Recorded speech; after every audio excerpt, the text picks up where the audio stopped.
뉴욕이랑 직접 관련된 일은 아닌데 그래도 항상 어떤 영향력으로 또 받고 있기 때문에 관심을 가지지 않을 수가 없어요.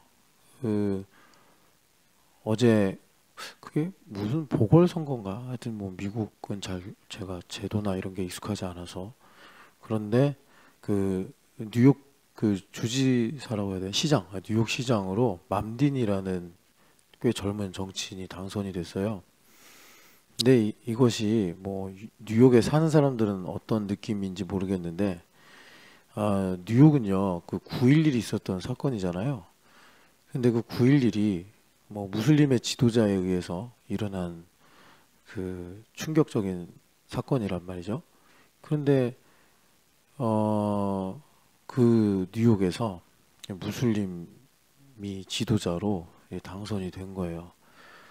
뭐 뉴욕을 이제 금융으로 보면은 미국의 수도다 이렇게도 말하잖아요. 그러니까 어떻게 보면 서울시장이 된 거다 상징적으로.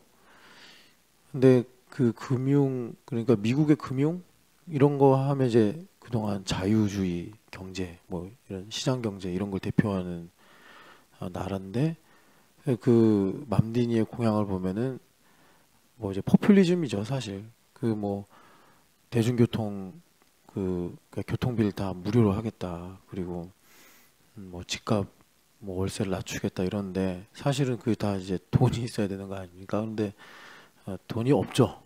돈이 없는데 이제 그런 정책을 약속을 했어요. 이제 그러니까 일단 없는 사람들은 상당히 그 환호를 하죠. 일단 뭐 말이라도 위로를 받는 건지.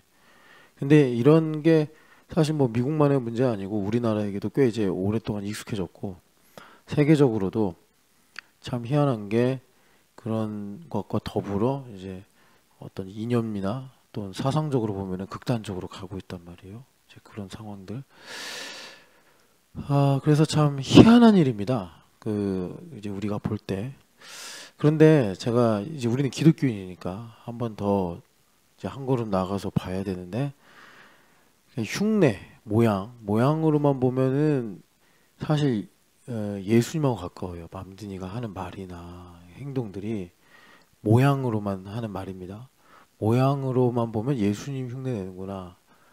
아, 그러니까 여러분 있잖아요. 이 땅에서 예수님은 율법의 완성으로 오셨기 때문에 예수님을 안 믿어도 예수님을 대적해도 예수님 흉내를 내면은 그게 이 세상에 영향력이 있습니다. 제가 그 이제 어젠가 그젠가 새벽 예배 설교를 하면서 일본 비전 트립 마지막으로 가는데 뭐 제가 일본에 대한 깊은 이해와 또 뭐 통찰을 갖고 있는 건 아니지만 그래도 이강호 목사님 따라다니면서 서당계처럼 주워 들은 거 또 견눈으로 본 거 이런 게 있어서 뭐 제가 여러분들 모아놓고 뭐 일본을 강의할 수준은 아니에요. 근데 이제 우리가 갈 어떤 프로그램이나 내용들을 가지고 여러분들이 물어보면 해주고 싶은 얘기들이 꽤나 있는데 참 아식스만 물어보고 도대체 일본에 대해서는 잘 안 물어본다. 뭐 여하튼 좀 그런 부분들이 많이 아쉽습니다. 근데 아 그게 뭐 그렇게 저한테 낙심이 되거나 걱정이 되지 않는 건 복음서도 그렇지만 세상은 항상 그랬어요. 그렇기 때문에 뭐 이게 기본값이지라고 생각하면서 그냥 있는데 어제도 우리가 갈 곳들을 제가 이렇게 영상이나 사진으로 보여드리면서 이렇다 저렇다 말씀을 드릴 때 여러분들이 어떤 생각을 했는지 모르겠어요. 아마 그걸 갖고 막 여러분들이 추론을 하고 또 앞서 생각해서 뭐 이제 그 뭐라 그럴까 일본을 향한 하나님의 마음을 안다라는 건 좀 어렵겠죠. 어려울 거예요. 그런데 그래서 제가 이제 부탁을 드린 게 먼 나라 이웃 나라도 읽어보시라. 그리고 왜 일본 사람들이 유신 삼걸 그리고 전국시대 삼홍 이렇게 부르는가. 우리나라 역사가 아니니까 뭐 우리나라는 뭐 세종대왕이나 이순신 장군 이런 분들을 이제 영웅으로 보는데 이제 그런 느낌으로 우리에게는 참 아픈 일들이지만 그들을 이제 일본 역사에서 영웅으로 이렇게 떠받든단 말이에요. 근데 그 이유가 뭔가 봤더니 맨날 그 섬나라 조그만 땅에서 그렇게 치고받고 싸우고 사람 죽이고 하던 그 일본이 이제 그 삼웅을 거쳐서 통일을 이루었더라. 그래서 이들이 그냥 어떻게 보면 망고의 은혜다 이렇게 생각을 하는 거죠. 그리고 그 이후로 에도 시대가 250년이 지속되는데 전쟁이 없었으니까. 그 전쟁이 없는 바람에 조선도 사실은 선조 때 망하고 다른 나라가 세워졌어야지 뭔가 이 국운이나 이 민족혼이 유지가 됐을 텐데 그때 안 망했어요. 안 망해가지고 그래도 그 꽃을 핀 게 영정조 때잖아요. 영정조 때 가서 뭐 그래도 약간 좀 이제 나라가 되나 싶다가 하여튼 뭐 외척이나 이런 분쟁으로 인해서 나라가 다시 또 이제 기울어져 가지고 결국 망하게 되는데 그때 만약에 전쟁이 있었으면 조선 망했을 거예요. 근데 전쟁이 없었어요. 왜 그랬나 하면은 일본이 잘 평화로워서 조선도 더불어 전쟁이 없었다. 호란, 외란 다 겪었는데 그 뒤로 전쟁이 없었다. 뭐 하여튼 그러면서 여러분들이 마귀가 일본에서 예수님 흉내를 내는구나. 이거. 예, 뭐 여러분들이 먼 나라 이웃 나라를 봐도 나오고 좀 더 이제 세밀하게 깊게 보시려면 부카카를 보시면 와라는 이런 이제 주제를 가지고 일본인들이 이렇게 생각한다 저렇게 생각한다 이런 글들을 볼 수가 있을 텐데 이게 하나님 나라를 거의 그냥 그대로 복붙해 가지고 일본인들한테 이렇게 입혀준 거예요. 그런데 이제 말하자면 맘디니가 선거 운동하면서 자기가 당선될 걸 몰랐어요. 처음에 자기네들이 예상할 때 3% 그걸로 어떻게 뭐 민주당, 공화당에서 미는 후보들이 이기겠습니까? 그런데 엄청난 돌풍을 일으키면서 9.11의 도시에 무슬림이 지도자가 됐다니까요. 그래서 제가 이제 이런 걸 보면서 여러분 한번 이제 우리가 남의 일은 좀 객관적으로 생각할 수 있잖아요. 미국 교회는 어떤 생각일까? 미국 교회는 어떤 생각일까? 예수님 흉내를 내면서 젊은이들 사이에 센세이션을 일으킨 이 맘디니가 뭐 어쨌든 뉴욕은 영적으로나 정치적으로나 또 미국의 지정학적으로나 중요한 위치에 있는 도시인데 거기에 예수님 흉내 낸 것 빼고는 비기독교적인 자신은 무슬림, 엄마는 인도 사람, 아빠는 우간다 사람이거든요. 그런 사람이 뭐 예수님을 알아서 흉내낸 것 같지는 않고 시세를 읽으면서 이게 어떤 시대의 정신이다, 니드다 해가지고 이제 그쪽을 집중한 거죠. 그쪽을 집중 공략한 거예요. 미국 교회는 뭐 무슨 생각을 할까? 뭐 저는 이제 시비에 말리고 싶지 않아서 별로 이제 그 사건에 대해서 언급을 안 하는데 한국 교회의 많은 보수적인 목사님도 주저없이 찰리 커크 이분을 순교자다 이렇게 말하는데 저는 조금 더 시간이 지나거나 하늘나라 가 봐야 한다라고 생각해요. 손양원 목사님이나 주기철 목사님 이런 분들은 저는 주저없이 순교자라고 생각을 합니다. 그런데 저는 그분은 조금 신중해야 되지 않을까. 왜냐하면 정치 논리에 휘말려서. 그래서 여하튼 여러분 우리가 우리나라도 지금 기독교하고 정치하고 막 뒤범벅이 돼가지고 제가 이제 교회사가 꽤 길잖아요. 2000년 쭉 보면 교회가 중세 시대든 고대 시대든 또 뭐 근대든 오늘이든 간에 정치랑 짝해서 하나님 나라에 득이 된 적이 한 번도 없어요. 한 번도 없어요.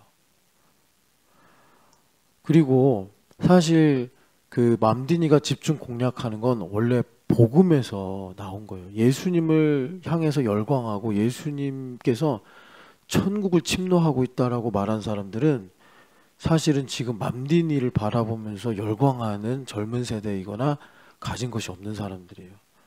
그런데 그런 것들을 미국 교회가 아무 말 없이 뺏겼다는 거, 놓쳤다는 거, 그거는 미국 교회가 그렇게 트럼프에 대해서는 뭐다 이렇게 논평을 하면서 뭐 좋은 사람이다, 뭐 지도자다, 막 이러면서 여기에 대해서도 논평을 내야 돼요.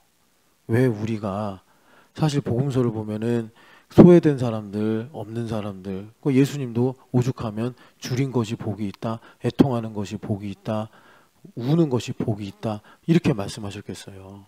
왜? 예수님을 믿으니까. 그런 사람들이 열광하면서 예수님을 따라가고 현상적으로만 보면 맘디니 같이 예수님께서 이렇게 사람들에게 뭐라 그럴까, 세를 얻으니까. 근데 그것이 다만 어떤 이 사회적인 동향이 아니라 천국을 침노하는 일이었다니까요. 그래가지고 성경으로 보면 쿠오모 같은 사람들이 바리새인이고 사두개인이고 그런 거예요. 헤롯 당이고. 그러니까 위기의식을 느끼는 거예요. 우리가 다 판짜놨는데 뒤집어지는 거 아니야. 그래서 예수님 나중에 결국엔 십자가에 정치적으로도 죽이는 이런 일이 생기는 거예요. 미국 교회가 한번 깊이 생각해 봐야 돼요. 왜 이민자들이, 사실 이민자들은 그 미국에서는 이렇게 소외된 사람들인데 그런 사람들이 오히려 정말 교회를 통해서 천국을 침노하고, 사실 과거에는 그랬었겠죠, 미국이. 근데 지금 왜 그럴까? 근데 이거를 가지고 이제 뭐 미국을 우리가 알고 논하자 이런 얘기가 아니라 우리나라에게 하시는 말씀 뭘까? 이제 이런 여러분들이 기도할 때, 그럼 기도할 거 없어요 그러지 말고 정말 마음을 열고 여러분들이 하나님께 기도하면 할 게 엄청 많아요. 여쭤볼 것도 많고 아릴 것도 많고 또 뭐 하여튼 또 하나님 앞에 간구할 것도 많고 그래요. 자, 오늘 영광에 관한 말씀을 이제 나누려고 하는데 여기 보면 이제 수건 이야기가 나옵니다. 그래서 우리가 어제까지 출애굽기 33장 말씀을 많이 읽었고 들었는데, 수건, 그 33장에는 수건이 안 나오고 33장의 일로 인해서 34장의 두 번째 돌판을 받습니다. 두 번째 돌판을 받는데 이 두 번째 돌판을 받고 내려올 때 모세 얼굴에서 광채가 났다 그래요. 이게 무슨 신기루 같은 현상이 아니었고 실제로 피부에서 광채가 났다 이렇게 말씀을 해요. 그래서 근데 그게 무슨 그냥 이렇게 우리가 전깃불로 켜는 빛이 아니라 하나님의 영광, 신령한 빛이었기 때문에 본능적으로 아담이 동산에 있을 때 하나님께서 거니심에, 그래서 바람 소리가 났다 그러거든요. 그러니까 바람 소리가 이제 성령 하나님의 임재인데 숨어버렸단 말이에요. 누가 숨으라고 한 것도 아니고 하나님께서 너 뭐했냐 이러시면서 온 것도 아닌데 본능적으로 숨었어요. 그러니까 이걸 오늘 우리로 말하면 완고해진 거예요. 마음이 완고해진 거예요. 그러니까 여러분 뭐 이렇게 표현해서 좀 무리가 있을지 모르겠는데 기왕 예수님 믿을 거 제대로 믿자고요. 이것도 아니고 저것도 아니고 믿을까 말까 이런 느낌으로 계시지 마시고 예수님 믿을 거면 제대로 믿자고. 그러니까 그 내용이 뭐냐면, 여러분 우리가 이렇게 있다 보면 주로는 말씀을 들으면서 그러고, 그리고 좀 더 주님께서 이제 민감하게 하는 사람들은 이제 교회에서 어떤 이제 만남, 대화, 뭐 섬김 이런 상황에서도 이제 영적인 밀도가 높아져서 완고해질 수 있는 상황들이 생겨요. 그러면 성경 어디를 봐도 완고함에 대한 다른 해석은 없어요. 이거는 내 안에 있는 하나님을 향한 반감이 드러난 거예요. 그래서 제가 여러분들에게, 이건 성경에 정말 행간에도 있고 직접적으로 말씀하는 지혜니까, 누가 내 발을 밟았어요. 엄청 아프겠죠. 엄청 아픈 거랑 화가 나는 거랑은 별개의 문제다. 우리는 세상에 익숙하니까 저 사람이 내 발을 밟아서 발톱이 빠질랑 말랑 해가지고 내가 좀 화가 납니다. 너무 이해가 잘 되고 당연한 거죠.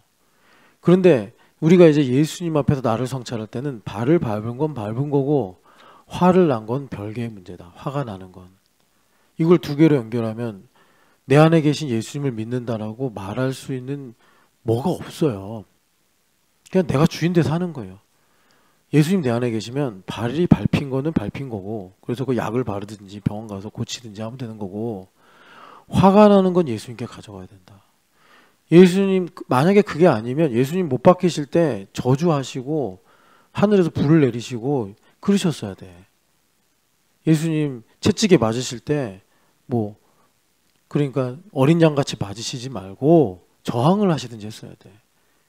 그럼 우리는 당연히 예수님이니까 맞아야죠. 이런 불효막심한 생각이 어디 있어요. 나쁜 생각이죠, 그건. 일단 내가 예수님을 어려서부터든지 중간에 만나서 믿었든지 간에 예수님 믿을 때는 그 당시 너무나 감사하고 너무나 그 사랑이 기쁘고 그래서 영접했다 칩시다. 그런데 이제 정신 차리고 10년, 20년 믿으면서 이분이 나를 어떻게 사랑하셨나를 말씀을 통해서 보고 설교를 통해서 듣고 하면서 이분이 이런 고난을 당하셨구나. 당연하게 생각하면 안 되죠. 당연하게 생각하면 안 돼요. 예수님 조롱도 당하셨다 그러거든요. 그거 당연하게 생각하면 안 돼요. 막 성경 읽으면서 좀 여러분들이 유치하게 생각할지 모르지만 막 화가 나야 돼요. 왜 우리 예수님 조롱해? 그런 게 없으니까 내가 조롱당하면 기분이 안 좋은 거예요. 내가 무시당하면 예수님 믿으면서 그냥 얼굴 굳어지고 전투태세로 생각이 바뀌는 거예요. 그러니까 그런데 예수님께서 그런 일을 당하실 때 한 번도 예수님께서 내상을 입지 않으시더라. 이거 우리가 되게 신기하게 생각을 해야겠죠. 그리고 감사하면서 이제 성령 하나님께 여쭤봐야죠. 나는 살면서 조그마한 억울한 일을 당하거나 모욕을 당하거나 내 뜻대로 안 되면 나는 막 죽을 것 같고 화가 나고 나는 뭐 이러잖아요. 말로 받고 되로 준다? 되로 받고 말로 준다? 헷갈리는데 하여튼 그러잖아요. 그런데 예수님은 어떻게 그런 순간에 정말 어린 양처럼 가만히 온유하게 계셨을까? 그러니까 그 모든 과정을 집행한 백부장이 나중에 예수님께서 숨을 거두시는 걸 보고 성경도 모르고 예수님 생전에 본 적도 없는 사람이 과연 그는 하나님의 아들이도다. 이렇게 말씀하잖아요. 얼마나 그 과정이 숭고하고 그 백부장이니까 그 사람은 살인 기계입니다. 로마 백부장은 살인 기계예요. 그러니까 백부장이 마태복음 8장에서 그 믿음 고백하고 고넬료가 그렇게 경건하게 산 건 정말 특별한 일이에요.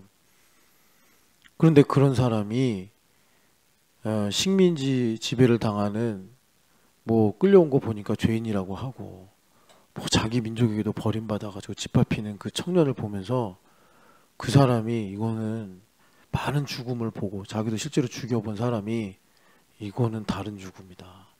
이렇게 전율을 느낄 정도로 예수님께서 그 모든 과정을 가져가셨다고. 우리가 이거 좀 잘 알고 믿어야 돼요. 그러니까 여러분 있잖아요. 세상에서 성공 못했다고 내가 좀 세상에서 살면서 좀 손해보고 힘들다고 여러분 하나님 앞에서 우리가 신앙생활 하면서 뭐 이러실 수 있습니까? 물론 주님은 너무 자비로우셔서 첫째 아들한테도 얘야 너가 나와 함께 있는 것이 내 모든 것이 내 것이 되는 거 아니냐 이렇게 타이르시면서 말씀하시는 자비로운 하나님이시라 네가 얼마나 힘드니 라고 하시지만 우리가 이제 여러분 이렇게 표현해서 죄송합니다. 교회밥 먹으면서 절밥 먹는다고 그러잖아요. 교회밥 먹으면서 10년 20년이 됐는데도 그냥 뭐 우리 교회 이제 세워진 지 20년도 안 됐으니까 10년밖에 안 됐으니까 10년이 됐는데도 여전히 그냥 내 승질 못 이겨가지고 화딱지 나고 열불나고 언제까지 그럴 거냐고 그러면서 무슨 예수님 믿는다고 그러고 무슨 여기 디사이플십 하냐고 디사이플십을 지우든지 아니면 진짜 여러분 디사이플십 없는 데를 가서 신앙생활 하든지 아니 뭐 예수님 아니 맘드니도 예수님 흉내를 내서 예수님도 모르고 자기가 그러는지도 모르고 하겠죠. 그냥 정치적으로 전략적으로 그렇게 행동하는 것이니까 아니 그럼 정말 무식한 사람도 그렇게 하는데 아니, 예수님 흉내 내고 싶은 생각이 없어요? 아이 목사님 그 뭐 한두 번이면 됐지 예수님도 30살에 그 한 번 잡히셔가지고 한 번 한 거 아닙니까? 정말 정말 정말 한심하지. 아, 이 사람은 신을 모르는구나. 아니 일본인들도 우리나라 옆에 살면서 그냥 태어나서 자라기를 그런 영적인 감각을 갖고 자라서 가는 곳마다 토리를 세우고 애니메이션도 순 그냥 귀신 이야기로 만들어서 사람들한테 어떤 일종의 영향력을 미치고 이러는 나라인데, 아니 교회 다니는 사람이 일본인보다 그렇게 영감이 없어가지고 뭐 어떻게.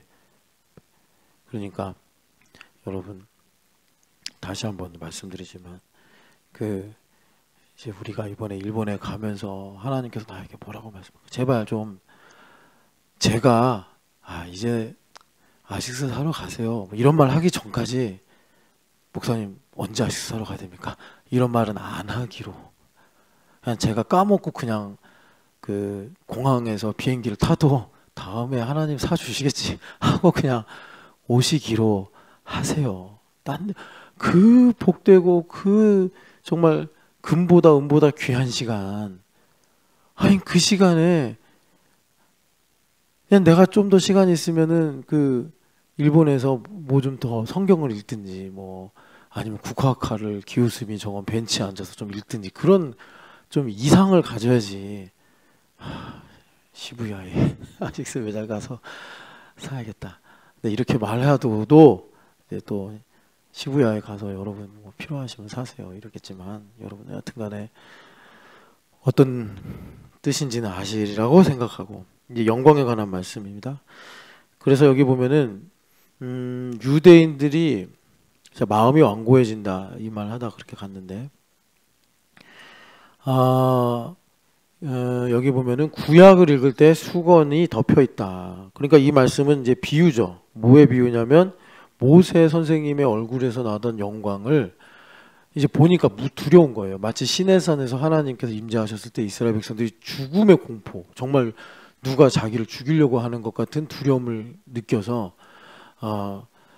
이제 모세 선생님한테 대신 말씀해 주세요 이렇게 부탁을 했어요. 신명기가 그렇게 시작을 합니다. 그 이야기를 하면서 하나님께서 또 그들의 말이 옳다. 이것도 좀 여러분 우리가 생각하면 이상하잖아요. 하나님께서 친히 임재하셔서 유니야라고 말씀했어요. 그럼 유니 자매가 오 하나님 감사합니다. 주님의 음성은 꿀보다 달습니다. 주님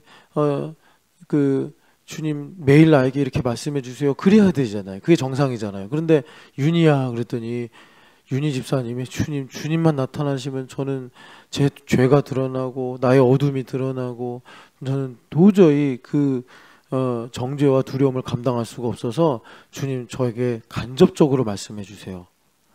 이렇게 말하면 얼마나 우리 주님께서 서운하시겠어요. 난 너를 사랑해서 말하는데 너는 왜 그러냐. 근데 우리 주님 아시는 거예요. 우리 인간의 죄성을 아시니까, 체질을 아시니까 그들의 말이 옳다 해서 모세와 70인의 장로들, 뭐 1000부장, 100부장, 50부장 이런 사람들 세워서 기름 부음으로 이스라엘 백성들에게 하나님의 그 신명기가 라틴어 성경으로 번역되면서 듀테로노미 이렇게 번역이 돼가지고, 그러니까 두 번째 말씀 이런 식으로. 그런데 원래 그 히브리어 제목은요 레마예요. 레마.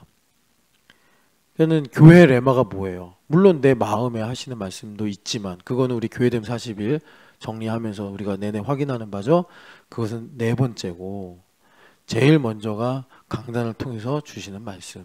그래서 종교개혁이 유의미한 거예요. 왜냐하면 예전에는 설교를 라틴어로 했어요. 여기 라틴어로 설교하면 알아들어요?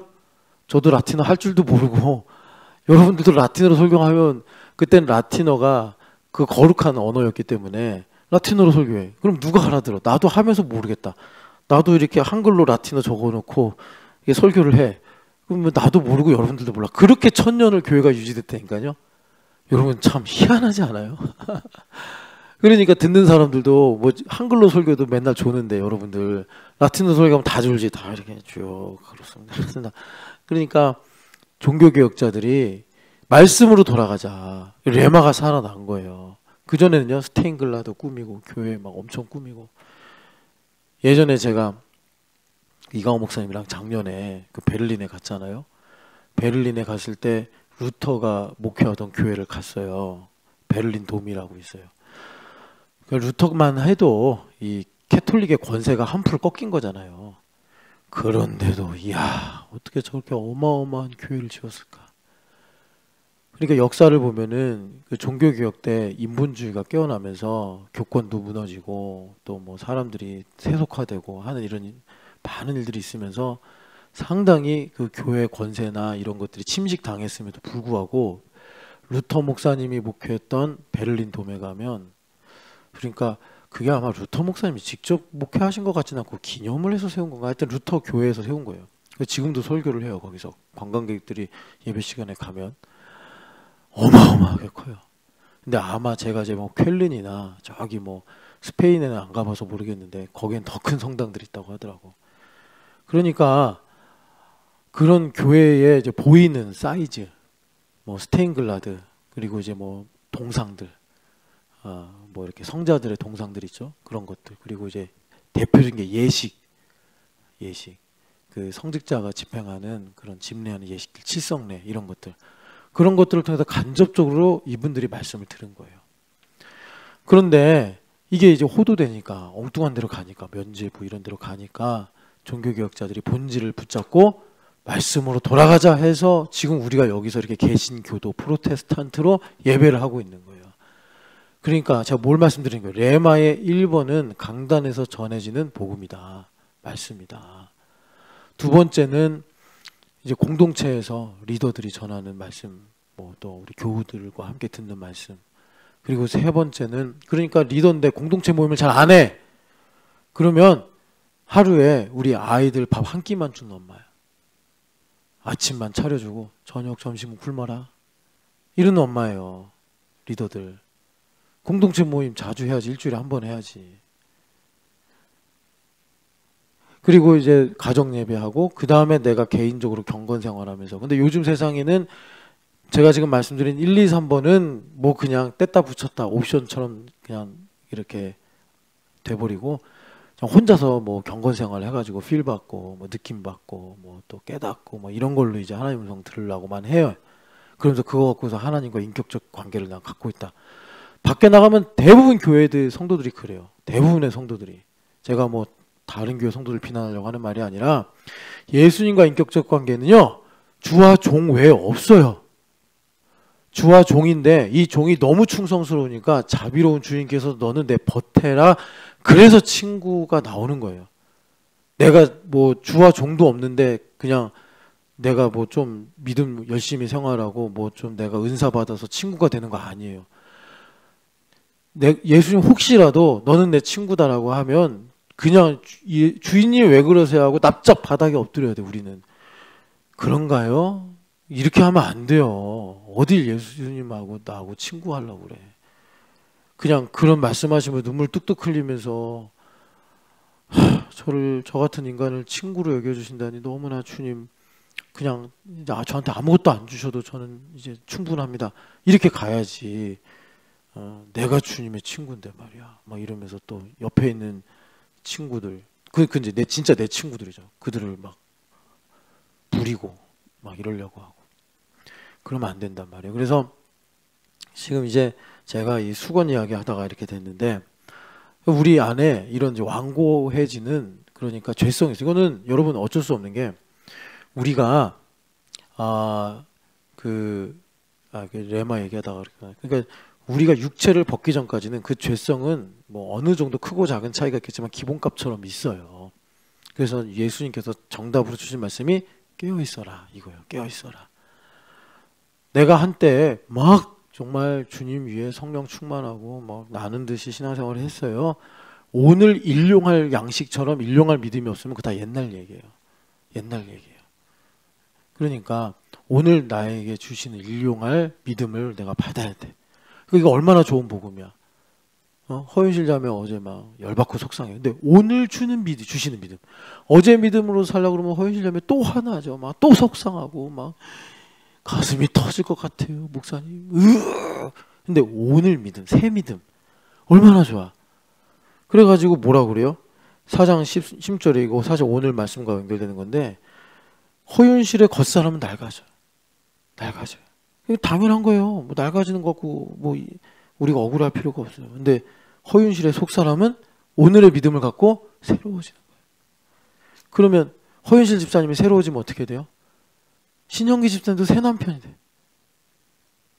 예. 그러니까 염소가 왔나 매 이러고 가네. 똑바로 아멘 해야지. 맨 이러면 이거 염소인지 양인지 어떻게 알아? 그래도 주님은 내 양이 또 주인을 부르는구나 하시고. 그러니까 여기 보면은 그렇게 되는 거예요. 하여튼간에 그래서 여러분 주님 오실 때까지 항상 이 완고함을 벗고 수건을 벗고 주님을 늘 마주하시기를 축복합니다. 근데 지금은 이제 유대인과 기독교인의 차이를 말씀하니까 그들이 수건을 이제 얼굴에 덮고 구약 성경을 읽는다 이렇게 말씀해요. 그래서 그 위에도 말씀하지만 율법 조문에 갇혔다. 율법 조문에 갇혀 있다. 그게 베드로도 그랬잖아요. 베드로 선생님도 고넬료 집에 가랬더니 못 갑니다. 못 갑니다. 그러다가 하나님께서 환상도 보여주시고 그런 것처럼 그 율법 조문에 갇혀서 또 뭐 갈라디아서 보면 할례를 받니 안 받니 이걸로 소모전하고 그러잖아요. 그런 것처럼 그들이 이 수건이 벗겨지지 않으니까 그러니까 여러분 그 구약 성경에 하나님을 아는 지식이 없어 망한도다 그러잖아요. 그럼 그들이 정말 무식해서 망하는 걸까? 아니란 말이에요. 그러니까 말씀이 마음에 새겨져서 이게 영의 말씀이 돼야 되는 거예요.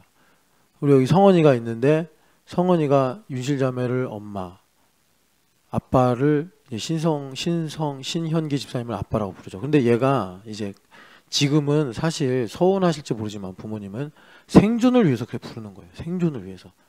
본능적으로 얘가 무슨 사고를 해서라기보다 0살 때부터 태어나서 이 사람들이 날 먹여줬고 이 사람들이 날 보호해줬고 이 사람들이 나에게 공급처가 됐기 때문에 이제 이 아이 안에 포유류의 뇌도 있고 파충류의 뇌도 있는데 파충류의 뇌라고 하는 것을 이제 두려움을 관장한다 이렇게 보더라고요. 그러니까 그게 태어나서 제일 먼저 기능을 한대요. 그러니까 발달하면서 포유류의 뇌, 그 다음에 더 이제 성장해서 인간적으로 철도 든다 뭐 이렇게 말을 하던데, 그래 얘가 지금 본능적으로 사실은 이제 부모님을 사랑하고 부모님을 의지하고 그러는 거예요. 그런데 이제 애들을 키워보시면 알겠지만 애들이 그러잖아요. 부모님들이 하는 말이 3살 때 효도 다 한다고. 참 그 인간이 아이러니하죠. 인간으로 점점 성장하면 성장할수록 불효하는 게 많고 뭐 똥 싸고 오줌 가리고 막 오줌도 아무데나 싸고 이럴 때 효도 다 한다니까. 그거 참 희한해. 이게 참 아이러니해요. 그러니까 우리가 그 하늘 아버지처럼 온전해져라라는 말씀이 무슨 뜻일까? 우리는 어릴 때, 그러니까 초신자 땐 그게 돼요. 초신자 땐 정말 하나님 사랑해요. 뭐 하나님 위해 살 거예요. 그런데 10년, 20년 이제 신앙생활 교회에서 해. 그러면 수만 늘어가지고 마치 우리가 효도를 3살에서 5살에 다 하는 것처럼 그 부모님들이 다 그 진리라고 고백해요. 효도 그때 다 한다고. 그 다음부터는 다 이제 마이너스 까먹는 거예요. 까먹는 거 다 이제 막 들이받고 말대꾸하고 막. 그리고 이제 부모님 돌아가시면 아이고 잘할 걸. 그러고 사는 게 인생이에요. 그러니까 하나님하고도 비슷하다니까. 그래가지고 우리 성원이가 지금은 두려움으로 부모님을 사랑하고 공경하는데 나중에는 얘가 이제 뇌가 확장되면서 자기가 부모님을 가슴에 새겨야 된다고. 그래야지 얘가 부모님의 은혜를 알지. 안 그러면 구약 성경을 읽던 유대인들이 영으로 읽지 않고 육으로 읽으니까 그 율법 조문에 갇혀서 결국은 여기 말씀대로 사망에 이르게 된 것처럼 얘가 내내 이제 부모님 엄마하고 사는 거죠. 그게 이제 율법 조문에 갇혀서 인생의 은원관계에 갇혀서 사망에 이르는 거예요. 하나님께서 신집사님과 허집사님을 부모로 이제 만나게 하신 그 거룩하고 높은 뜻을 모르고 그렇게 사는 거예요. 그래서 참 우리가 이걸 보면서 우리에게 적용하는 건 뭐냐? 우리에게 적용하는 건 뭐냐면 이거예요. 여러분 우리는 성경을 물론 이제 여기 구약이라고 나와 있지만 이제 우리는 신구약을 다 갖고 있죠. 우리는 사실 이제 이 말씀과 연결해서 나를 여기 대입하면은 그들의 마음이 완고요 오늘까지 자 엄태우가 엄태우를 읽을 때 수건이 벗겨지지 아니하고 있으니 이거예요. 그러니까 여러분 예수님 이제 내 안에 계시잖아요. 내 안에 계신다는 거는 나의 시간 속에 계신다는 거예요. 그러니까 율법 조문은 엄태우의 뭐 나온 학교, 살아온 인생 스토리 뭐 이런 거죠. 드러난 것들. 그런데 내가 믿는 예수님은 내가 언제 예수님을 믿었든 오늘 예수님과 함께 한다면 어머니 뱃속에서 내가 지어질 때부터 내 안에 계셨단 말이에요. 그 구원의 작업을 하시고. 그러니까 내가 나의 인생을 읽을 때, 그래서 우리가 이제 영적인 문해력을 가져야 된다, 이렇게 우리가 종종 말하는 건데, 읽을 때 성령 하나님께서 내 마음의 완고함을, 그러니까 제가 만약에 되게 가난한 삶을 살았어요. 그러면 그 가난함이라는 것이 준 완고함의 수건을 성령 하나님께서 벗겨주신다고. 나에게 지혜를 주시고 모략을 주시고 재능을 주시고 지식을 주시고, 그래서 벗겨주신다고. 그러니까는 우리가 지금 이제 니코 가면서 어제도 말씀드렸지만 일본 사람들이 얼마나 그 우상 숭배에 찌들었는가. 그 아름다운 평원을 보면서도 귀신들 이야기를 해가지고 사람들이 그냥 그 우리는 그냥 가면서 야 뭐 센조, 여기가 센조 가하라입니다. 그리고 오 센조 가하라 뭐 모르잖아요 무슨 말인지. 근데 일본인들은 이제 아 여기가 전장의 평원이구나. 그럼 여기서 저는 처음에 그랬어요. 무슨 전국시대에 여기서 큰 전쟁이 있었나? 그래서 선교사님한테 물었어요. 선교사님 여기가 무슨 전쟁이 있었던 곳이에요? 그랬더니 아 그게 아니고요. 저기 난타이산에 있는 신하고요. 저쪽에 있는 료타이 신의 신하고요. 싸웠대요. 그런 신화예요. 그래서 전장의 평원이래요. 이 아름다운 이 평원을 놓고 걔네들은 불상도 만들고 절도 만들고 심지어 여기다가 또 뭐 귀신 이야기 섞어가지고 숨을 쉬는 곳마다 다 귀신 생각을 하겠구나. 그러니까 그 지브리 그 만든 사람 누구예요? 그 사람이 미야자키 하야오. 그 사람이 그 코드를 읽어가지고 그 아름다운 아사쿠사의 자연환경을 배경으로 뭐 여러 정령들을 만들었잖아요. 그러니까 일본인들의 체질에 싹 와닿으니까 마치 그게 그 뭐 전 국민의 만화가 된 것처럼 애니메이션이 된 것처럼 그렇게 이제 평가를 받은 건데, 아 그들의 마음을 수건으로 덮었구나. 그러니까 여러분 센조 가하라 가도 우리는 와 아름다워요. 아 목사님 저기 뭐 새가 날아다녀요. 막 이러면서 여러분들이 이제 그렇게 반응하겠지만 일본들은 두려운 거예요. 두려운 거예요. 항상 그 말. 안 그래도 지진, 해일, 뭐 화산 이것 때문에 두려워 죽겠는데 귀신까지 그들의 모든 삶의 공간, 빈 공간까지 채워버려가지고 내내 두려운 거예요. 내내 두려워. 네. 그래서 그 두려움을 극복해 보려고 여러분 가서 봐요. 혹시 또 정신없어서 어제 제가 주의를 드린 것처럼 그 사람들이 동전 넣는다고 이거 동전 넣는 거 재밌네. 넣으면 안 돼요. 거기에 그거 귀신한테 그 저기 하는 거예요. 그러니까 두려움이 항상 있으니까 동전 넣는 거예요. 거기다가. 그러면 100엔 넣고 두려움 이제 좀 나 100엔 넣었으니까 나 두렵게 하지 마. 이러는 거예요. 해도 너무하잖아요. 그러니까 이렇게 그들의 마음을 덮어버린다고. 그래서 그 자연을 보고 야 하나님 우리를 이렇게 사랑하시는구나, 우리를 이렇게 축복하시는구나 그렇게 보지 않고 무섭다 두렵다 여기도 귀신 있는 곳이다 토리 다 세우고 이런 것들을 통해서 이제 중요한 건 뭐냐면 여기 14절에 그들의 마음의 완고함 이걸 말씀하잖아요. 그래서 성령 하나님께서 자유를 주셔서 이 수건을 벗겨내신다. 내 마음의 완고함을 이제 벗겨내신다라는 거예요. 여러분 이걸 믿어야 돼요. 성령 하나님께서 그 완고함을 벗겨내신다. 근데 성령 하나님은 보혜사시잖아요. 성령 하나님께서 직접 벗겨내시는 게 아니라 이사야서 11장 말씀, 이사야서 61장 말씀처럼 기름 부음으로 내게 오셔서 성령 하나님께서 기름 부음의 역사가 있어야 돼요. 성령이 내게 임하시며 나에게 기름 부으사. 그것을 이사야서 11장에서는 나에게 강림하시니까 모략의 영, 재능의 영, 지식의 영, 지혜의 영, 총명의 영, 여호와를 경외하게 하는 영 이렇게 성령 하나님께서 한마디로 지혜의 근본이 경외하는 거다 그러잖아요. 그러니까 한마디로 지혜라고 해도 되고 경외라고 해도 돼요. 성령 하나님께서 그렇게 나에게 지혜를 주셔서 내가 보혜사시라고 보혜사. 그러니까 보혜사라는 말이 좀 어려우신. 성령 하나님께서 그렇게 지혜를 주셔서 나 스스로 그 수건을 벗게 하시는 거예요. 나의 수치를 벗게 하시는 거예요. 나의 서름을 벗게 하시는 거예요. 성령 하나님께서 지혜로 오셔서 그러니까 그 벗게 되는 나의 고백은 하나님은 선하시다. 하나님은 마침내 선하시다. 선하시다. 하나님 선하시다. 하나님 선하시다. 그래서 우리가 이렇게 이제 추수감사주일 되면 다가오면 찬양들이 많이 생각나야지 정상인데 해마다 찾아와도 질리지 않은 찬양, 항상 새로운 찬양. 주는 선하시며 주께 감사하세. 주는 선하시며 그 인자하심은 영원하며다. 그 곡조도 되게 단순하잖아요. 근데 그 찬양을 부르면 왜 이렇게 맨날 감동했는지 몰라요. 그런 찬양들 있잖아요. 왕이신 나의 하나님. 그 찬양도 그렇고 또 그 아침마다 새롭고 그 에레미야 애가에 있는 그 찬양도 참 단순한 말씀과 단순한 곡조인데 무화과 나무 잎이 마르고 그 찬양도 그렇고 이렇게 보면은 우리가 소지적부터 부르던 찬양인데 매우 단순한 멜로디인데도 이 찬양이 방금 우리가 홀리 포레버 불렀잖아요.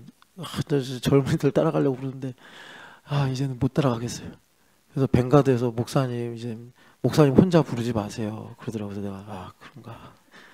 그랬더니 또 옆에 있는 사람이 목사님 옛날에는 목사님 찬양이 참 은혜로웠어요. 네. 그래서 이게 반성을 해야 되는 문제인가 뭐 제가 이제 하여튼 겸손하게 살아야겠다는 말씀인 것 같아요. 주님께서 못 따라가겠어요.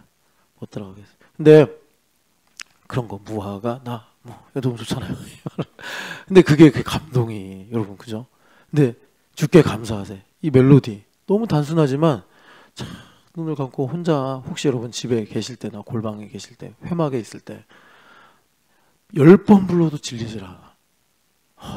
참 이 찬양의 이 멜로디에도 그러니까 멜로디에도 분명히 영감이 있는 거예요. 그러니까 참 그 주님은 선하시다. 이 고백이 참 위대한 건데 성령 하나님께서 오셔서 나에게 지혜와 하나님을 경외하는 믿음을 주시면 내 마음에 나도 모르게 있었던 이 셀로판지 같은 수건이 싹 벗겨지는 거예요. 그러면 보시기에 좋았더라. 나도 내 인생을 보시기에 좋았더라. 이렇게 되는 거예요.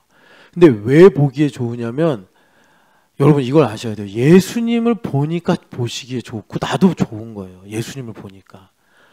그러니까 내 마음에 예수님이 정말 최고의 지존하신 분이 돼야 돼요. 하이이스트가 돼야 돼. 우리 예수님께서. 더 하이이스트. 그러면 자 여기서 중요한 거예요. 목사님 저도 정말 예수님을 지존하신 분이라고 말하고 싶어요. 지존자의 은밀한 곳에 거하는 자요. 저도 그 예수님을 지존하신 분이라고 저 높이고 싶은데 이거는 교회를 오래 다니는 사람에게 적용되는 겁니다. 안 돼요 목사님. 저도 누구처럼 어떤 사람처럼 어떤 목사님처럼 저도 그러고 싶은데 지존하신 분이라는 게 그러니까 우리가 자유의지가 있고 양심이 있으니까 이게 동의가 돼야 되잖아요. 그래서 제가 하나 말씀을 드릴게요. 여러분 하나님께서 사람마다 고유한 성격 뭐 은사 그러니까 그런 걸 다 주셨어요. 그러니까 신집사님이 말하는 지존하심과 제가 말하는 지존하심이 그 가치나 그런 뭐라 그래야 되나 하여튼 그걸로는 다르잖아.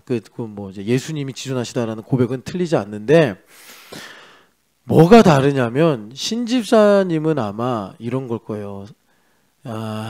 그러니까 신집사님의 방식과 내 방식은 달라요. 그러니까 우리가 한 교회니까 유사한 건 있을 거예요. 분명히. 그런데 달라요. 그러니까 남이 하는 방식을 가지고 나도 예수님을 지존하다고 느끼고 싶다. 안 돼요. 그래서 제자도를 해야 되는 거예요. 여러분 12제자 마띠아까지 들어와서 12제자가 획일적으로 사역했습니까? 아니죠. 나중에 베드로 사도도 이제 바울 사도도 사도가 되시는데 그래서 엄밀히 말하면 13사도인데 다 다르게 사역했잖아요. 그들의 기질대로 그들의 성향대로. 요한 사도는 요한계시록 쓰면서 마띠아 섬에서 산순교자로 사셨고 야고보 사도는 헤롯의 칼에 돌아가셨고 베드로 사도는 유대인의 사도가 되셔서 나중에 네로 때 십자가에 거꾸로 달려 돌아가시고 도마는 전승에 의하면 인도까지 가서 복음을 전하시고 다 각자의 기질대로 역사하신 거예요. 하나님께서. 나다니엘은 공부 잘하니까 뭐 그쪽으로 하나님 쓰셨겠죠. 빌립은 수학 계산이 빠르니까 그쪽으로 하나님 쓰셨을 거고 마태 같은 사람은 워낙 받아쓰기를 잘하니까 마태복음 같은 정말 전무후무한 그런 복음서를 또 쓰게 하신 거고 얼마나 설교를 우리 애들처럼 잘 받아 적었는지 맨날 마태는 예수님 설교한다 그러면 우리 가빈이나 규화처럼 적는 거예요. 그리고서 나중에 예수님 돌아가시고서 이 설교 노트를 어떻게 남길까 해서 마태복음이 나온 거예요. 마태복음. 하나님 다 기질 들었어요. 베드로 복음서 없잖아요. 베드로 선생님, 야, 듣고만. 그러니까 그래서 여러분, 하나님께서 다 그 제자도로 각자의 하나님 지으신 대로, 그래서 여기 보면 영광이 그와 같은 형상으로 변화하여, 그러니까 우리 내면이 하나님 지으신 가치와 의미가 충만하게 회복이 돼서 내가 볼 때 지존하신 거예요. 하나님께서 그렇게 가셔야 돼. 그렇게 가시게 되면, 그러니까 이제 내 안에서 그런 수건이 벗겨진다. 그래서 나의 인생을 읽을 때 수건이 벗겨져서 우리가 예수님을 보는데, 그 예수님을 여기서 한마디로 말하면 영광이다, 이렇게 말씀하는 거예요. 그래서 요한복음에 요한 사도가 내가 보니 아버지 독생자의 영광이요, 이것을 보는 거예요. 그래서 그것을 이제 우리 모세 선생님의 표현으로 보면은, 하나님께서 그러셨잖아요. 주의 영광을 내게 보이소서, 그렇게 기도했더니 하나님께서 뭐라고 그러세요? 내가 내 모든 선함으로 너 앞에 지나가게 하겠다, 이렇게 말씀하는 거예요. 지나가게 하겠다. 그러니까 모세 입장에서 말하면, 그때가 이제 출애굽한 지 2년이 안 됐을 때예요. 2년이 안 됐을 때. 그러니까는 80살에 출애굽을 시작하셨으니까 81, 2세. 그러니까 그 시점에 모세 선생님이 80년을 돌아보는 거예요. 자기 인생에 싹 지나가는 거예요. 트라우마도 있고 두려움도 있고 죄책감도 있고 서름도 있고 여러 가지가 있었을 텐데, 하나님 선하시다, 이거예요. 하나님 선하시다. 그게 주의 영광을 보는 거죠. 그것이 내가 예수님을 보는 것입니다. 그래서 여러분, 공관복음에 보면 부자 청년 이야기가 그렇게 아름다운 이야기는 아니잖아요. 예수님 따르려고 하다가 결국 실패했다는 얘기인데, 이제 그 다음에 예수님께서 설교하시는 내용이 또 복되기 때문에 아마 부자 청년 이야기가 오병이어 기적처럼 되게 의미 있고 중요한 사건은 아니지만 다 들어갔어요. 공관복음에. 우리한테 또 중요한 말씀이 되는 거죠. 근데 마가복음의 분위기는 좀 달라요. 그러니까 마가복음은 베드로의 구술된 복음을 마가가 받아 적어서 쓴 게 마가복음이다, 이렇게 보통 신학자들이 얘기해요. 왜 그러냐면 듬성듬성해요. 읽기 되게 쉽고 짧고, 그리고 좀 액티브해요. 마가복음은. 누가복음은 읽으면, 이제 헬라어로 읽으면 되게 머리 아프고 똑똑한 척하고 있네, 이런 문체가 그래요. 그래서 누가복음은 좀 어려워요. 그러니까 서문에 그러잖아요. 뒤에 누구죠? 그러니까는 데우스랑 두려워한다. 나 갑자기 다 생각이 안 나네. 뒤에 데오빌로. 그래서 하나님을 경외한다라는 뜻이거든요, 헬라어로. 그래서 데오빌로 각하에게 쓰는 편지입니다 하면서, 그러니까 되게 유식한 문체로 쓰여진 누가복음, 사도행전. 단어도 어렵고 그래요. 근데 마가복음은 쉬워요. 마치 베드로 전서처럼. 성격이 좀 비슷해요. 그래서 사람들이 마가가 예수님 복음서에는 제자들 이름에 나오지 않잖아요. 그냥 예수님 잡혀가실 때 옷입을 덮고 따라가다 뺏겨가지고 벌거벗은 채로 도망간 사람으로 이제 잠깐 등장하는데, 근데 이분이 나중에 이제 베드로나 바나바의 바울과 바나바의 훌륭한 제자가 돼서 이제 마가복음의 저자가 되시는데, 베드로의 이런 영향을 받지 않았겠냐, 이렇게 말을 해요. 그런데 제가 여기서 드리려고 하는 말씀 뭐냐면, 마가복음에 보면은 부자 청년을 예수님께서 좀 너그럽게 보십니다. 너그럽게 보세요. 다른 복음서에서는 예수님 조금 이제 박하게 보시는 느낌인데, 근데 그 청년이 그래요. 질문을 하죠. 영생을 얻으려면 어떻게 얻습니까? 그랬더니 예수님께서 그 질문엔 답을 안 하시고, 어찌하여 나보고 선하다고 하느냐. 왜냐하면 이 청년이 참 예의가 바른 분이에요. 그래서 선하신 선생님, 이렇게 말해요. 이제 우리는 이 선하다라는 말이 잘 이렇게 사용이 안 되는데, 유대인들은 이 토브라는 이 선하다라는 말이 창세기에도 계속 기록되고 시편에도 하나님 선하시다 그러니까 최고의 아마 존칭이 아닐까. 선하신 목사님, 그러면 설교 잘하는 목사님, 기도 많이 하는 목사님, 능력 많은 목사님보다 선하신 목사님, 그러면 어이구, 이 사람이 나를 왜 이렇게 황송하게 대우하지? 이런 느낌이 드는 거예요. 근데 한국인들 좀 그런 느낌 안 들잖아요. 그런데 예수님께 선하신 선생님, 이건 하나님께나 드리는 건데, 시편을 보면 예수님도 잘 알죠. 그러니까 예수님께서 왜 나한테 선하다고 하냐 그러시는 거예요. 그런데 여기에는 행간에 숨은 의미가 있는데, 예수님 선하신 거 맞죠? 왜? 하나님이시니까. 그런데 예수님께서 왜 그런 식으로 거꾸로 말씀하시면서 강조를 하셨냐면, 하나님의 선하심을 우리가 고백하는 유일한 방법은 예수님밖에 없어요. 혹시 여러분들이 뭐 돈을 벌고 질병이 낫고, 그거 여러분 1년, 제가 죽을 병 걸렸는데 하나님 치료해 주셨어, 기적적으로. 5년 딱 지나니까 우연 아니야? 나 그런 사람 봤다니까요. 오진 아니었을까? 기가 막혀요, 사람이. 그러니까 그런 걸로 하나님의 선하심을 측량하려고 절대로 유혹받지 마세요. 우리 하나님은 그렇게 우리를 잃어버리기를 원하시는 분이 아니에요. 여하튼 간에 하나님 선하시다라는 건요, 여러분 정도로 가자고. 정도로 가야 돼. 예수님을 통해서만 하나님 선하시다는 걸 알 수가 있어요. 나에게 독생자를 보내주신 하나님, 예수님을 보내신 하나님, 그것만이 우리가 어떤 상황이든 하나님은 선하시다라고 말씀 고백할 수 있는 복되고 확실하고 변함없는 근거예요. 그래서 그것 때문에 예수님께서 그렇게 말씀하신 거예요.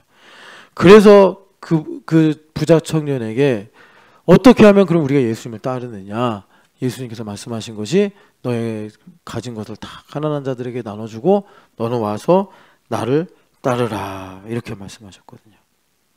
그러니까 여러분, 그것을 우리가 이제 천국 복음하고 연결해서, 그 말은 돈을 다 버려라 이런 얘기가 핵심이 아니고, 너의 마음을 하늘에 둬라.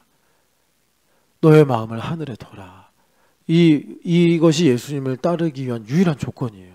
마음은 같아야 될 거 아니에요. 마음이 예수님께서 죽으신 이 땅에 마음을 두고 이 땅을 사랑하는데 무슨 예수님을 따라. 그러니까 예수님께서 사람들이 이렇게 막 웅성웅성 모이려고 그러면은 그때마다 그러는 거예요. 구원받은 자가 적다, 이렇게 말씀하시고 일침을 놓으시는 거예요. 요한복음에도 너희들이 나를 찾는 이유는 먹고 배가 부름 때문이다, 이렇게도 말씀하시고. 그래서 여러분, 예수님은 진정으로 우리를 사랑하시는 분이기 때문에 정말이지 우리 마음을 요구하세요. 우리가 세파에 찌들어서 마음이 연결되는 가치를 잃어버리고 마음을 원하지도 않는 세상 풍조를 따라가더라도 우리 예수님은 나를 사랑하시기 때문에 변함없이 우리의 마음을 요구하신다. 우리의 마음을 요구하신다. 그래서 우리가 예수님을 따라갈 때, 예수님과 마음이 하나가 될 때, 나의 인생에 참으로 하나님은 선하시구나 라는 고백을 할 수 있으며, 그럴 때 내 마음의 완고함이라는 수건이 벗겨져서 주의 영광을 보는데, 사실 오늘 여기로 들어가서 설교를 해야지 이제 우리가 참 복된데, 그거는 이제 다음에 하고, 우리의 실존을 뭐라고 말하냐면 영광에서 영광에 이르게 한다. 어제의 허윤실도 영광스러웠고 10년 전의 허윤실도 영광스러웠어요. 그런데 우리가 수건이 덮였으면 계속 내가 허윤실 갖고 얘기하지. 허윤실 어제 나도 영광스럽고 10년 전에 나도 영광스럽다고, 그리스도 예수 안에서. 근데 우리가 속아서, 자, 우리가 니코 가잖아요. 일본인들 보면 진짜 놀라워요. 이거 유대인 아니야 할 정도로. 그래서 제 목양실에 일본인이 쓴 책이에요. 유대인과 일본이라는 책이 있어요. 너무 유사성이 있으니까. 그러니까 우리가 일본 선교하는 건 우연이거나 얻어 걸린 게 아니에요. 진짜 이거 하나님의 아주 섬세한 섭리에 의해서 우리 교회가 일본, 뭐 여기 우리 교회 일본어 잘하는 사람, 우리 찬미 저기 천국 갔고 저기 우리 지연자밖에 없어. 우리 일본어 잘하는 사람 없어요. 그래가지고 왜 우리가 일본에 이렇게 하나 연결시키시지? 여하튼 우리가 이거 생각을 해야 되는데, 일본인하고 유대인하고 비슷해요. 근데 유대인은 여러분 아시잖아요. 이 성경을 목숨같이 지켰기 때문에 그들은 그렇게 빚어진 거예요. 그 영감 있는 민족으로. 일본인은 성경도 없어. 근데 여러분들이 이제 그 잘 몰라서 그렇지 국화칼도 읽어보고 그러면서 일본의 문화나 이런 걸 보면 너무 성경적인 게 많은 거예요. 일본이 와사상도 그렇고 이치닌마에도 그렇고. 그러니까 이강호 목사님도 보다가 이상, 이 나라는 뭐냐 이거. 우리가 그런 나라랑 연결돼서 이제 부흥을 위해 기도하는 건데, 놀라운 건 어제도 제가 동조국 역사를 보여주고 그 윤왕사 역사를 보여드리면서 원수마귀가 500년, 600년 뒤에 일본에 하나님께서 하실 일을 예측하고 그놈도 영광 돌리던 놈이기 때문에 지혜가 있단 말이에요. 그래서 시간을 두고서 철저하게 하나님 흉내, 예수님 흉내를 내면서 복음의 장벽을 만든 거예요. 다. 예.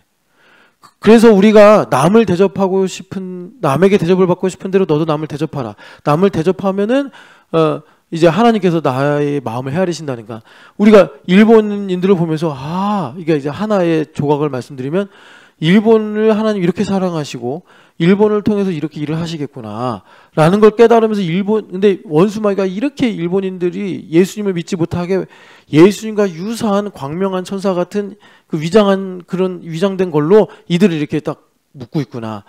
딱 내 얘기예요. 나의 인생에 왜 이 문제가 안 풀릴까? 왜 내가 이 이상 넘어가지 못할까? 내가 있는지 없는지도 모르는 내 개인의 문화와 역사와 정신과 영혼에 원수마귀가 린노지 같이 동조군 같이 거짓을 심어놨단 말이에요. 그래서 내가 마태복음 7장 12절 말씀처럼 일본을 발견하고 일본에 하나님께서 두신 뜻을 내가 깨달을 때 굴뚝 청소부처럼 내 얼굴도 내가 볼 수 있다. 그래서 우리가 나의 인생을 여기 말씀대로 영광에서 영광에 이르게 한다. 여러분, 영광에서 시작해야지 영광으로 가는 거예요. 비루함, 초라함, 열등감 여기서 출발하면 영광을 못 간다고. 영광에서 시작해서 영광으로 가시는 이 영광을 구하시기를 축복합니다. 이것이 뭐로 말미암다고요? 영으로 말미암음이라. 주의 영으로 말미암음이라. 어떻게 되는 거예요? 교회가 되어 아론의 머리에서 흘러내리는 기름 부음으로 주님께서 우리에게 성령 하나님을 한량없이 부어주실 때 우리가 조나선 소크 같이 이거구나! 우리가 깨닫고 믿음으로 우리가 주님의 뜻에 순종하며 따라가게 될 줄 믿습니다. 사랑하는 하나님 아버지, 우리에게 영광을 말씀하십니다. 우리의 인생이 하나님 우리가 흑암에 살면서 나는 어둠이고 사망의 그늘에 있는 줄 알았는데 영광에서 영광에 이르는 것이라 성령 하나님만이 이 일을 우리에게 가르쳐 주신다 했사오니 교회가 되어 기름 부음으로 하나님 나의 인생이 그리스도 예수 안에서 영광에서 영광으로 가는 거룩한 믿음의 여정이 되게 하여 주시옵소서. 구하고 나옵기는 우리 신춘영에게 모두가 마음의 수건을 벗어던지는 하나님 믿음의 담력과 또 주님을 사모하는 마음을 가지게 하여 주옵소서. 예수님의 이름으로 기도합니다. 아멘.